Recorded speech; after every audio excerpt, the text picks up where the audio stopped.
the new and improved Rancher UI that came out with version 2.6. In part 1, I had it on my home server. Now I have OpenShift running on the home server, so I just open this as a Docker container on my Mac, which is awesome. It's just, hey, Docker run, and you get it up and running very quickly without going too much and repeating myself from the last demo. I mentioned that we were going to set up some clusters in GCP, AWS. I was partially lying because I was a little lazy and I just moved my cloud credentials over from GCP. But what is very interesting is how easy it is to set up a cluster and control it from this UI on my MacBook. So pretty simple without showing you the JSON of my GCP instance.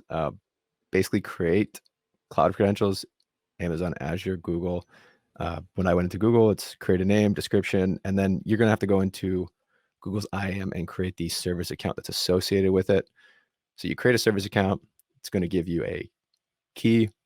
Now you have authentication for that key, but then you have to authorize it to do specific actions. So realistically, if you were an admin and you set this up, you would say, hey, like I'm going to give Rancher these specific capabilities to manage Kubernetes instances.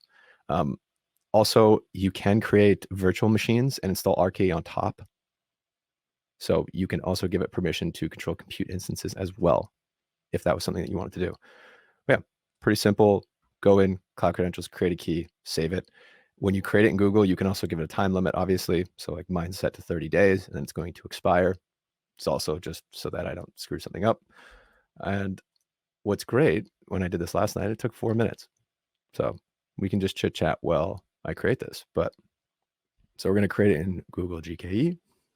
Are you doing it right now? Yeah, we'll just do it live. What should we call it? Steve's home? Sure. That's where I live. Yeah. So, I mean, it's great. You can have member roles. In terms of RKE, you can manage and inject roles automatically. So I only have one role right now in this UI because I just created it last night. But if you were an organization that wanted to manage it, you can have all these default roles that are already set up. And then you could just, your cluster will automatically have this when it's deployed. Again, labels and annotations, specific names, specific clusters to help you organize all your different workloads. And Google Project ID is there, which, I mean, you can get it if you're in the IAM. I'm just going to go over and, I mean, you're going to see it anyways. Not a big deal. Well, you can't see it right now. I'm in the homepage of Google copying my project ID, but you're going to see it in 2 seconds. So, all right. Yeah, worst case, I just delete it. Hey, if you can hack it, good for you. Cloud credentials. So I clicked Rancher because that was the GKE specific credential. You can add it directly from in here.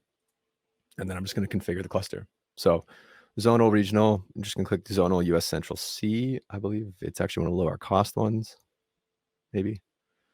And now you have all of the options for GKE and all of the default cluster versions that are available. I'm just going to pick the default network, default node subnet. And these are all, there is more configuration in the GKE Kubernetes UI, I noticed. So I'm kind of curious if like this obviously isn't the best workflow. I think to a certain extent, you would probably want to use something like Terraform to configure your GKE clusters. And then Rancher has this little container that will report the information back to the UI. So in terms of, automated workflow, that would probably be the one that I would choose for something like this. But again, all the additional options, logging service, monitoring service, maintenance window, cluster labels, node pools. So container optimized OS with Docker, small, I'm just gonna pick a couple of small node pools, root disk size, and let's just name this the default node pool. We'll give it auto scaling. I definitely have a quota for like 20 or something like that, but minimum node count, we're going to keep 3. Maximum node count, we're going to put it at 6. Upgrade. And we're going to create. But yeah, pretty awesome. Import existing. So there is, if I wanted to import from GKE, let's say your Terraform, you set this up.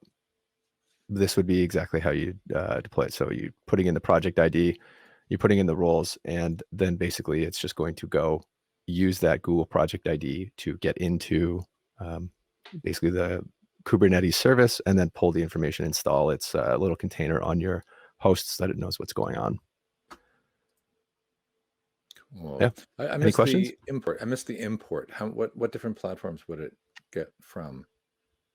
So So, EKS, AKS, yeah, okay. any Kubernetes cluster, really. Oh, and then 'Cause generic. Okay. yeah, That's cool. I mean, you think about it, it's just a little container that's going to go and pull the Kubernetes API information and send it back, right? Okay, cool. Yeah. Now, this is provisioning, and I believe I'll switch the tab in a second.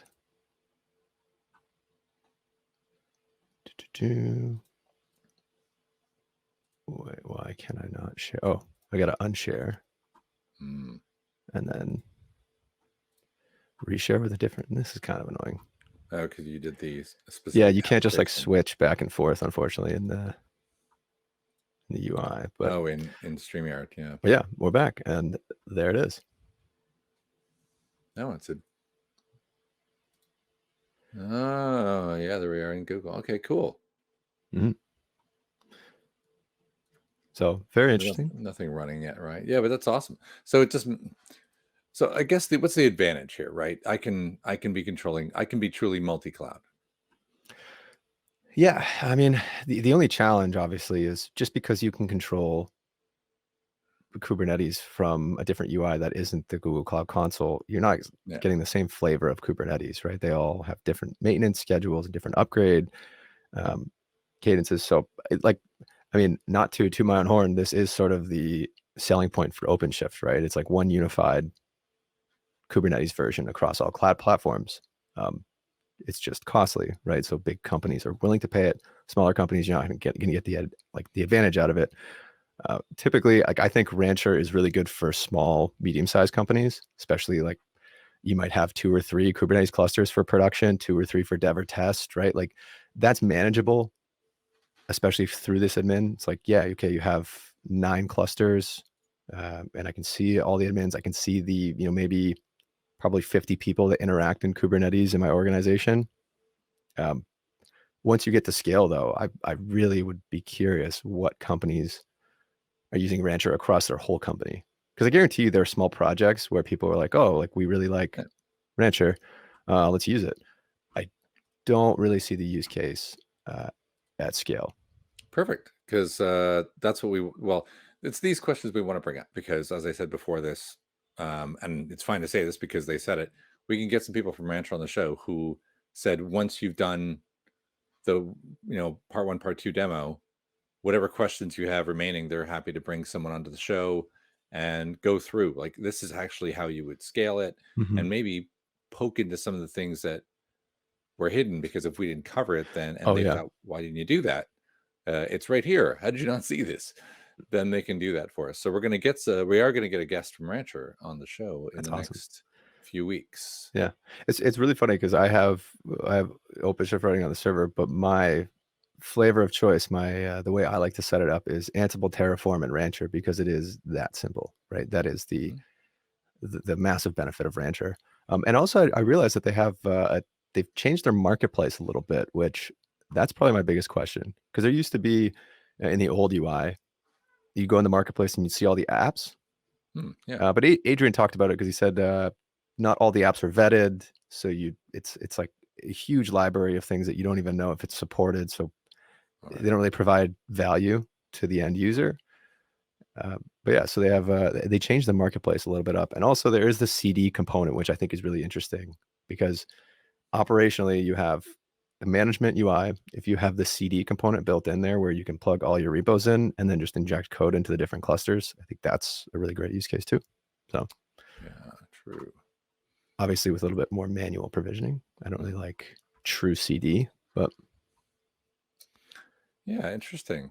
I think the other last question, which you did touch on, again, my mind gets going around. I don't hear enough about Rancher in terms of if I'm not, small to medium, and I've already got some level of I don't know, so let's say maturity within multiple clouds. And because who knows, let's choose any bank on the planet where one team's in GCP and the other one's in Azure. And someone now in charge is like, oh my goodness, really?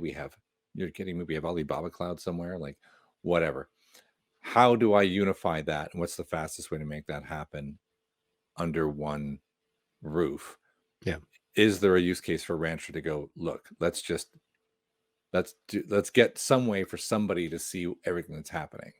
Yeah. And there is a reason why Rancher partnered with Microsoft for Arc, right? Azure Arc, I think originally Right. when it first got released in early 2020, early 2019. You can use RKE, because really RKE, Rancher Kubernetes Engine, is just Kubernetes. You deploy it on your on-prem stuff, and you also deploy it in Microsoft, or you can use Microsoft's specific version. That to me is the Rancher, and managing clusters on-prem is one of the huge upsides, because that issue hasn't really been solved by the open source community.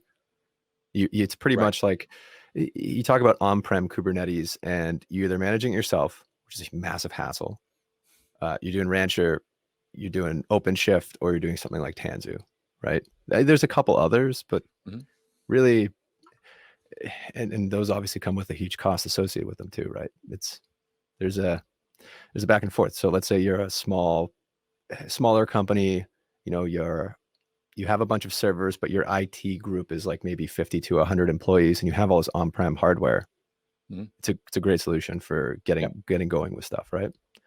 The other question I just have is like, what are you using for virtualization on that hardware? Because that's also going to change your assessment. Like if you're using something like RHEL and like Cockpit or something like that, it doesn't really make sense to do that and use Rancher now that they got acquired by SUSE, right? Yeah, that's true. Oh, we keep saying just Rancher too, and you're supposed to say SUSE Rancher. Yeah, SUSE Rancher. Oops.